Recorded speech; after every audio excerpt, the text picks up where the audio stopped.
Hello, everyone. Hope you're doing well. And I hope to God this microphone is working so I don't have to redo this. But with fear, we go forward. And what is fear? Well, we know fear has a lot to do with some very important part of ours. Is it the mind? Is it the body? Well, that's one subject that we talked about in a seminar that I recently did at the University of Capilano, and I highly recommend you guys go on my site www.mindthatseekstruth.com and check it out. There is a 10-minute sample of it that you can watch and listen, and it's quite interesting, the way that we have been able to show where does that fear come from and how to put an end to fear.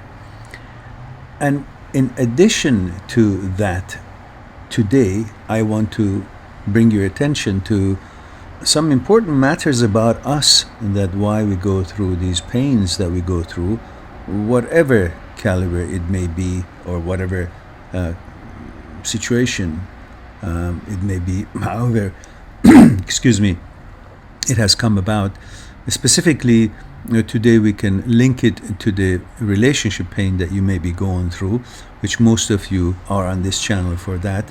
But I'm trying to move it toward a better understanding of yourself and your psyche, regardless if it's about a relationship or not. Because as long as we understand what our psyche is made out of, how it's put together, how it functions, what influences it and all that, and what's the connection of it all is, what we are, who we are, what is me, what is ego, what is desire, what is fear, what is all these things, what is thought, what is consciousness. If you can understand all these things and understand what is really that makes us tick, perhaps then we can deal with the matters of life, day-to-day life, better. So today my intention is to bring to your attention a subject that possibly most of you have not even considered, which is another gate to understand our psyche and be able to be better prepared to deal with its ups and downs and why it does what it does.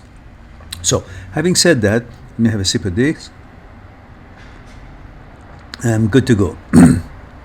And I hope you're good to go too. That's my microphone I'm talking to. Now, in order to understand why it is that we are in pain, perhaps we should realize what is in pain. And for that, maybe we should understand what are we. When we talk about hurt, when we talk about pain, what is it that it's hurting? What gets hurt? Why what gets hurt? So, in a video I did a few years ago, I did talk about what gets hurt.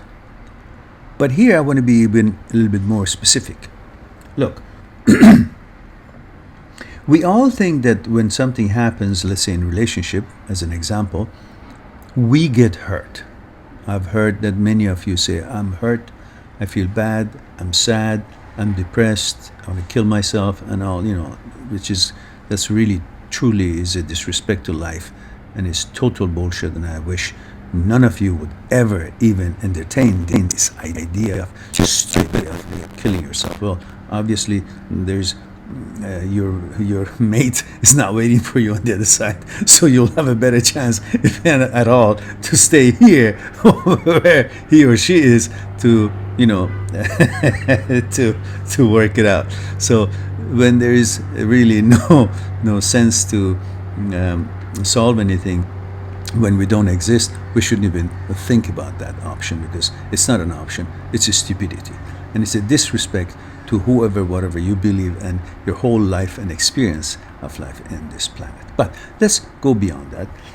So what is it that we say all these things about it, that we think we're really hurt, that drives us to say this kind of emotions and whatever?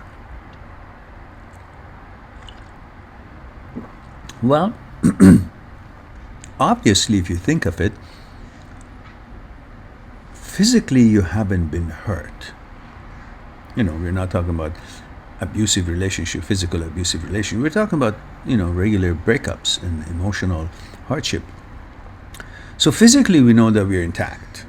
Nothing has happened to us. So what is it that is hurting really? It's within our psyche. Psychologically we are hurting, or we think we're hurting. So let's find out, what is it that is hurting? You say it's me that is hurting. Or what is me? What is me? Can you define me in this context? Well, some of you may say, well, me, I feel bad. So you feel bad. You feel bad. So there has to be something that you have given it value that now you don't feel the same about it, therefore you feel bad. Right? What is that something that you've given it value? Again, it can't be your physical being, because we know there's nothing wrong with you physically. So your motor is kind of, not really tuned up. Your mood is not that great. So let's go into that. So what is it that you think you had, and is not now, it's not the same as before, that you think it's hurt? And we know it's not your physical being. So you must have created something else in your thoughts, in your psyche, that represents you. What could that be? Well, that is something that you have unknowingly been producing since childhood and now in adulthood in different ways, maybe every hour, depending on what your need is. What am I talking about? I don't know. So let's have tea. What I'm talking about is, when you were a child growing up, through certain interactions with your parents, with your teachers, with your friends, you learned to create a certain image of yourself based on the expectations of the society, expectations of your father, your mother, your siblings, or your friends, or your teacher, or the authorities that you had to deal with, whatever it may be. You learn that if you comply to a certain way, they smile at you, and that would make you feel good, and if you don't, that would make you feel bad. And you have a certain image of when it's pleasurable, your life, your day, and you have a certain image of yourself when it's not pleasurable, something is painful, depending on if you have met the expectations of whoever was expecting you to behave in a certain way, teacher, father, mother, whatever. So you have created an image of yourself when things are good, like let's say your mother, your father, your teacher is pleased with you, and you feel good, you feel the pleasure of it, and therefore you have created a certain image of you in pleasure while you're feeling good. And you've learned that that is the feeling that you want to have all the time. And so you grow up, and through time and through other matters of life and events, you learn what really makes you feel good about yourself. And you've created the image of you in your mind about how you want to be, because that makes you feel good mood, happy with yourself, pleasurable, and that image of you has been created.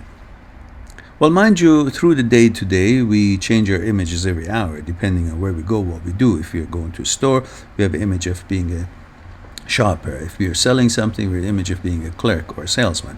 If we are meeting with our parents, we're an image of being son or daughter. If we're meeting with our children, we have an image of being father or mother. And so on and so forth. Whatever your occupation is, your image of a doctor, image of a lawyer, image of a realtor, image of a whatever it is, and you switch these images as the day goes by, depending on what's needed. But you have a certain image of yourself in your psyche about yourself that is the image that you prefer to have all the time. That's how you see yourself. Now, when we come to a relationship, you have commissioned that partner.